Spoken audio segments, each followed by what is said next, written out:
Salut tout le monde et bienvenue dans ce nouvel épisode de High Tech. Aujourd'hui, je vais vous présenter la planche. Ok, on va l'appeler la planche parce que les gens l'appellent un petit peu comme ils veulent. Il y en a qui l'appellent le hoverboard, il y en a qui l'appellent le scooter, il y en a qui l'appellent n'importe comment. Donc on va l'appeler la planche pour le bien de la vidéo. Il s'agit en réalité d'une self-balancing board, une planche auto-équilibrante. Donc le principe est très simple. Nous avons une planche, deux roues et deux pédales qui sont reliées au centre par un cylindre et qui les rend un petit peu indépendantes quand même, dans le sens où on peut juste pencher l'une des deux pédales en laissant l'autre dans sa position de base, et ça nous permet de tourner dans l'une des deux directions comme vous m'avez vu le faire au tout début. Donc le principe est simple, on met les deux pieds sur la planche, on penche les deux pieds légèrement vers l'avant, on avance, on penche les deux pieds légèrement vers l'arrière, on recule. En gros, les pédales sont sensibles à la pression et elles détectent la moindre répartition de poids pour avancer, reculer, aller à droite ou bien à gauche. En ce qui concerne les caractéristiques techniques maintenant, et vous savez que j'aime pas trop m'attarder dessus parce que vous pouvez facilement les trouver sur internet,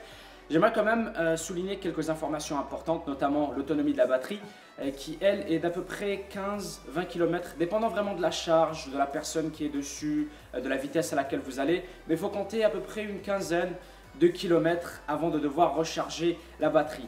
D'ailleurs, la charge complète, donc de 0 à 100%, prend un maximum de 2 heures, ce qui est quand même vraiment raisonnable. Je veux dire, je l'utilise personnellement 2-3 jours avant d'avoir à la charger. Et quand je la recharge, ça prend justement 2 heures, pas plus. Donc ça reste vraiment très raisonnable niveau temps. En ce qui concerne la vitesse de pointe, on parle d'à peu près 12 km/h. Encore une fois, ça dépend de la personne qui la conduit, tout simplement. Ça dépend aussi de la pente. On ne peut pas dépasser 15%. Et si vous décidez de descendre une pente, il y a aussi un limitateur de vitesse qui va vous empêcher d'aller au-delà justement des 12 km/h, 14 km/h. Encore une fois, ça dépend de la personne. Pour en finir avec les caractéristiques, on va parler vite fait de l'unboxing qui lui est très rapide. Vous avez 3 choses dans la boîte lorsque vous la recevez. Il s'agit de la planche, de son chargeur, ainsi que d'un manuel d'utilisateur en anglais. Il y a pas mal de fautes dedans, mais ça reste très compréhensible. Je pense que l'une des choses les plus importantes que j'ai captées dedans, c'est qu'il faut charger la batterie 3 fois jusqu'à 100% après l'avoir vidée à 0%. Comme beaucoup d'appareils, en fait, le principe est très simple. Quand vous la recevez, vous la mettez à 100%. Ensuite, vous vous assurez de ne pas la recharger avant qu'elle atteigne les 0%.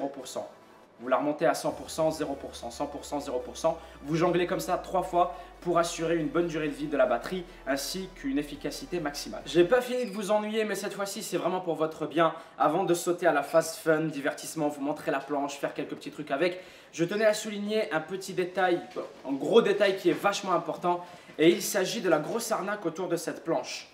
Beaucoup de personnes, en lisant le titre, vont peut-être penser que la planche en elle-même est une arnaque, et ce n'est pas le cas. Alors pour vous expliquer assez simplement, c'est une planche qui est fabriquée en Chine. Il y a une seule usine au moment où je vous parle qui les fabrique, et c'est une usine chinoise. Vous pouvez acheter et commander cette planche pour à peu près 200, 300 euros, allez 350 euros en comptant la livraison et tout, de cette usine chinoise. Donc sur des sites comme Alibaba par exemple, vous pouvez la commander pour 200 $, 180 euros. C'est un site qui vend en gros, etc. Mais il s'agit, rappelez-vous bien, de la même planche venant de la même usine.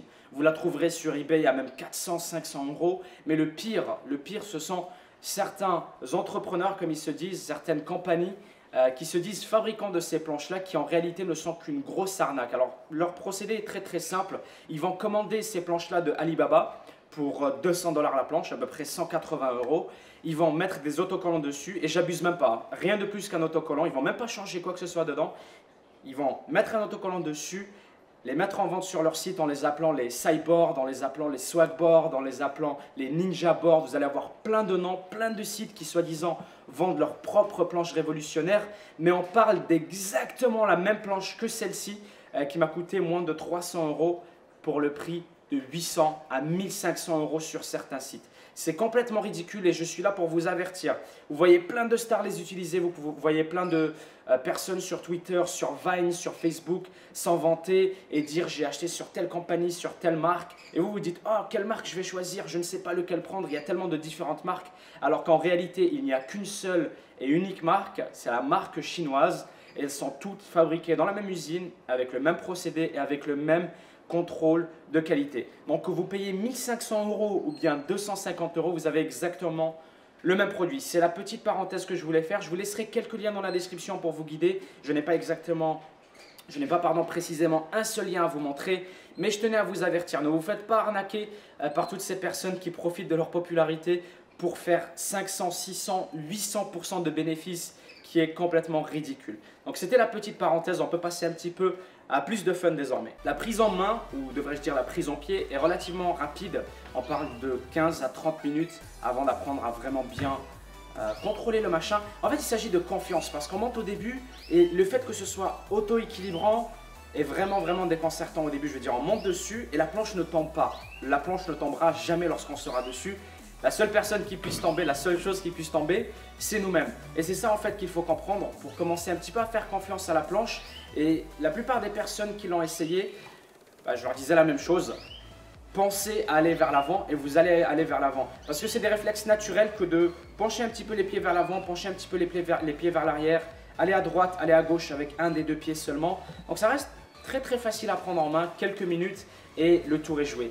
Bien sûr, ça prend un petit peu plus de temps pour maîtriser les tricks parce qu'on peut faire des 360, accélérer, ralentir, faire des virages, etc. Les manœuvres sont vraiment très poussées avec cette board. J'ai vu des gens en faire des trucs de malade. Contrairement à ce que les gens pourraient penser, la planche n'est pas de mauvaise qualité. Au contraire, d'ailleurs, elle est très lourde. On parle de, je pense, 12 ou 13 kilos. C'est pas énorme, mais pour une planche comme celle-ci, j'ai l'habitude de prendre des longboards, des skates en main. Prendre ça, c'est un petit peu surprenant au début et je pense que la plupart des enfants auraient du mal à le transporter d'un point A à un point B, surtout si celui-ci est de plusieurs centaines de mètres. Donc il faut faire attention à ça et se dire que c'est pas quelque chose qui est transportable très facilement. J'arrête pas de dire qu'elle a très peu de défauts et j'en rajoute encore et encore, mais celui-ci est le dernier que j'ai remarqué. Il ne s'agit pas vraiment d'un défaut, mais plutôt d'une limitation. On parle là des obstacles. Alors la planche n'a vraiment aucun problème face aux petits cailloux, aux petits trous sur la route, etc. Par contre, lorsqu'il y a un gros obstacle, notamment un trottoir ou même un petit obstacle de cette grandeur-là, comme vous pouvez le voir tout à l'heure, j'ai essayé de passer au-dessus, la planche bloque tout simplement. Les roues ne sont pas faites pour aller si haut. On peut peut-être essayer de forcer en allant très vite, mais le risque est grand d'être déséquilibré et juste de tomber au final. Donc il faut faire attention un petit peu aux obstacles. Des fois, on va devoir descendre de la planche, la prendre en main, monter l'obstacle manuellement et remonter sur la planche. Voilà les gens, ce sera tout pour cette vidéo. J'espère que cet épisode vous aura plu. Et puis n'hésitez pas à mettre un like si c'est le cas, ça me fait vraiment plaisir. Si vous êtes nombreux à aimer, comme je l'ai dit tout à l'heure, je me ferai un plaisir de vous proposer d'autres épisodes avec le self-balancing board où je vais plus le tester, le mettre à l'épreuve de différents terrains sur des pentes, en vitesse, etc. À vous de me dire. Et puis voilà, prenez soin de vous, passez une excellente journée. On se voit très bientôt pour un prochain épisode. C'était Aikiliu. Ciao tout le monde. Peace.